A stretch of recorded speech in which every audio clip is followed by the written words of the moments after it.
You didn't go to the store looking for answers. You went for eggs.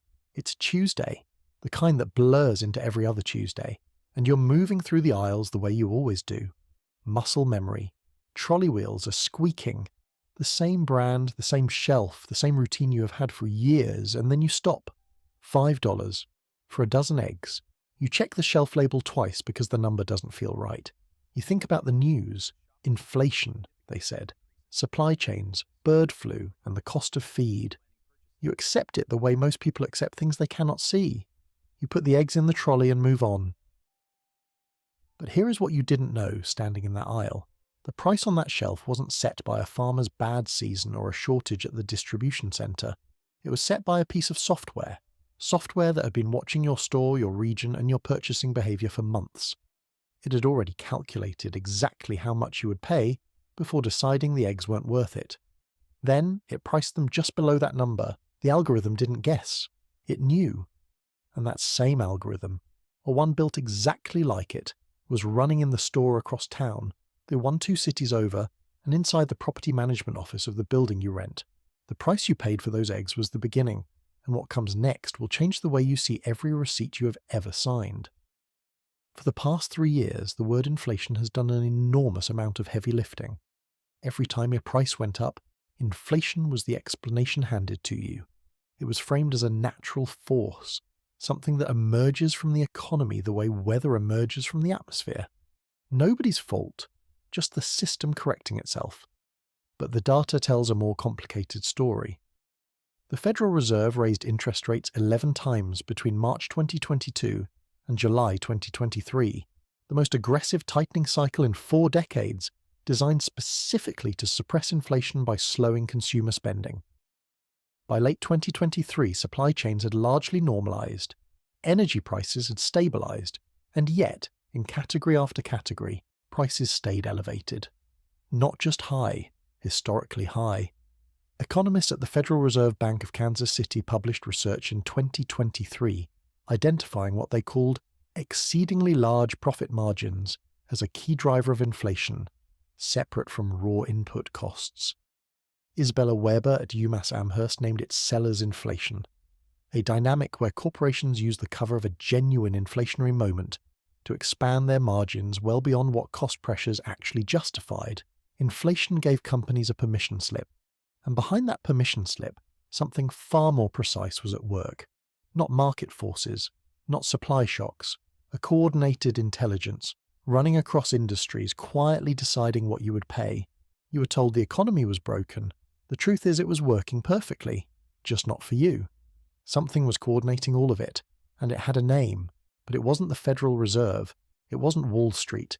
It was a piece of software that most people have never heard of, and it had already moved into your neighborhood. In 2022, a company called RealPage became one of the most consequential names in American housing. Not because of a scandal, because of a software product called YieldStar. Property management companies across the United States were using it to set rental prices, and the results were extraordinary. Rents in cities where YieldStar held significant market penetration rose at rates that defied the basic economics of supply and demand. Here is the mechanism.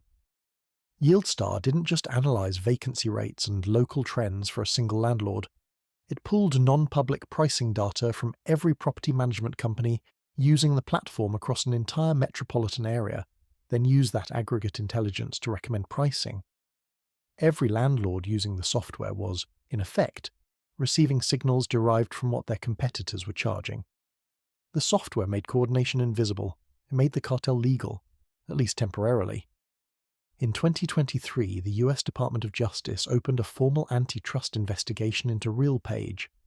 A Senate subcommittee report found that in some cities, YieldStar had been used by landlords controlling more than 70% of the rental market, all receiving AI-generated recommendations from the same system.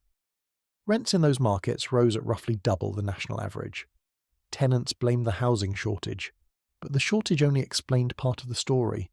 The rest of the story was a machine that competing landlords trusted more than their own instincts, and what happened to rent didn't stay in rent. The same architecture, different sector, different product, and it had quietly spread to every shelf in every store you have ever walked into. For most of the 20th century, retail was a war. Supermarkets, department stores, and electronics chains fought each other on price because losing a customer to a competitor was the most immediate threat to survival. That competition, brutal as it was, had a name: the price war. And the consumer always won it. That war is over. Not because companies agreed to stop fighting, because they no longer need to. Today's major retailers use dynamic pricing software that scans competitor prices across the market in near real time. Platforms like Revionics, Boomerang Commerce, and Price Edge use machine learning to recommend optimal prices across hundreds of thousands of products simultaneously. The algorithms don't just match competitors, they model competitive behavior and set prices at the point where no single retailer has a rational incentive to drop below the others. What emerges isn't collusion in the traditional sense. No executive picks up the phone, no backroom deal gets signed. The software keeps everyone within a narrow pricing band, because dropping below it triggers a repositioning flag that makes the discount economically irrational. The algorithm enforces the truce that antitrust law was designed to prevent. A 2023 study by the Brookings Institution found that AI-driven pricing in grocery retail had contributed to margins expanding by as much as 15% above pre-pandemic baselines, even as input costs stabilized. Competition still exists on the surface, but underneath it, the battlefield has been quietly decommissioned. You noticed it. Maybe not immediately, but eventually you did. The bag of crisps that used to sit heavy in your hand now feels lighter. The chocolate bar is the same price, but somehow shorter. The tin of coffee that used to last a month now runs out in 3 weeks. You weren't imagining it. This is shrinkflation, and while the concept has been documented for decades, the precision with which it is now executed belongs to an entirely different era. Consumer goods companies now use AI to run what are effectively tolerance experiments on purchasing behavior. The question being asked is never, how much can we charge? The question is, how much can we remove before the customer notices? Those are different problems, and the second one is harder and more profitable. The UK's Office for National Statistics confirmed in 2023 that over 2,500 grocery products had decreased in size or quantity while maintaining the same price. But the distribution of those reductions wasn't random. It was concentrated in categories where brand loyalty was highest and switching costs were perceived as greatest. Everyday staples, baby products, cleaning supplies, categories where consumers were statistically least likely to comparison shop. The algorithm knew. It had been watching the purchase data long enough to understand which products had enough emotional inertia to absorb a quiet reduction without triggering a complaint. And once it knew, it optimized. But what if the choice you thought you were making between brands wasn't really a choice at all? What if every option on that shelf was already feeding data into the exact same machine? Walk down the cereal aisle and count the brands. 20, 30, sometimes 40 different boxes compete for your attention, each with a different design, a different price point, a different promise.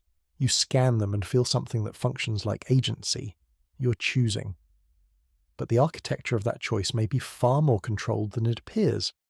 Third-party pricing intelligence platforms, including companies like PriceFX, Pros Holdings, and Vendavo, sell their services to multiple clients within the same product category. A manufacturer producing brand A and the separate company producing brand B may both be licensing the same pricing AI, feeding it their transactional data, and receiving algorithmically generated recommendations that, by design, avoid true category-level price competition. No one needs to instruct the software to prevent a price war. That outcome is baked into the optimization objective. This is not a fringe concern. A 2024 report by the European Competition Network flagged algorithmic pricing as one of the fastest-growing areas of antitrust risk, specifically because it enables price coordination without any direct communication between competitors. The software becomes the silent intermediary, the middleman who never has to enter a room. What looks like competition on the shelf is, in many cases, a managed ecosystem. Each brand occupies a lane, priced by the same underlying intelligence, creating the impression of a market while quietly eliminating the one thing a genuine market requires: rivalry. There is a concept in behavioral economics called the reference price. It is the number a consumer has mentally anchored as normal for a product. Move above it too quickly, and they push back. Move above it slowly, with enough pauses and small retreats along the way, and the anchor shifts upward. The consumer never feels the move. This is not a theory, it is an operational strategy. Pricing AI platforms are now built with consumer psychology modules that model the optimal trajectory of a price increase. Gradual escalation. Occasional promotional dips are designed not to save the consumer money, but to reset their reference point at a higher baseline once the promotion ends. The promotion, in other words, is not a discount, it is a conditioning tool. Research published in the Journal of Marketing Research has shown that consumers exposed to alternating high and promotional prices over time systematically overestimate the original price, making them more accepting of the elevated post-promotion level. The algorithm isn't just setting today's price, it is engineering tomorrow's expectations. What makes this particularly difficult to resist is that it operates below the threshold of conscious attention. You don't feel manipulated. You feel like you caught a deal. Then the deal ends, the price settles at a new high, and the cycle begins again. The machine is patient in a way that no human pricing team ever could be. And it is learning from you specifically, not from consumers in the abstract, from your habits, your appliances, your browsing history, and every loyalty card you have ever swiped. The loyalty card was sold to you as a benefit, points, discounts, and early access. What it actually is a data collection instrument of extraordinary precision. Every time you scan it, you are transmitting not just what you bought, but when you bought it, how often you run out, which promotions changed your behavior, and which price increases you absorbed without switching. That data flows into predictive pricing models, and it doesn't stop at the loyalty card. Smart refrigerators from Samsung and LG carry embedded sensors that track usage patterns. Smart meters used by utility companies in the UK and the US record energy consumption in 15-minute intervals. Retail apps collect location data that reveals which competitor stores you visited before buying. Insurance companies in several US states have already piloted programs using telematics and behavioral data to personalize premiums. Each of these data streams feeds into a larger model of your individual price elasticity, what you will pay, when you will switch, how long you will wait. A 2024 investigation by Consumer Reports found that major US retailers were using purchase history data combined with third-party data broker profiles to test personalized pricing on select product categories in app-based purchases. You and your neighbor could be looking at different prices for the same item at the same moment in the same store. The data isn't just being collected, it is being used as a targeting instrument, and the target is the precise upper limit of what you can bear. If the past 4 years were truly defined by unprecedented cost pressures, supply chain disruption, and a global inflation crisis, then corporate profit margins should reflect that pain. They should be squeezed, thin, recovering slowly. That is what the inflation narrative implied. That is not what the earnings reports showed. Between 2021 and 2023, S&P 500 profit margins reached levels not recorded in over 70 years. The Federal Reserve Bank of Boston noted in 2023 that the non-financial corporate sector had seen margins expand even as the Fed aggressively raised rates to combat the same inflation those corporations were helping to generate. In the UK, the Office for National Statistics confirmed that company profit margins hit a record high in 2022. The same year, energy bills doubled. The same year, food bank usage in Britain reached its highest level ever recorded. The executives said it themselves, out loud, on earnings calls. Throughout 2022 and 2023, senior leaders at major consumer goods companies told investors that pricing power, meaning the ability to raise prices above cost increases, had been a primary driver of margin expansion. Unilever, PepsiCo, and Kraft Heinz each reported that pricing had outpaced volume declines. The AI wasn't just protecting margins, it was expanding them, using the noise of a global crisis as cover.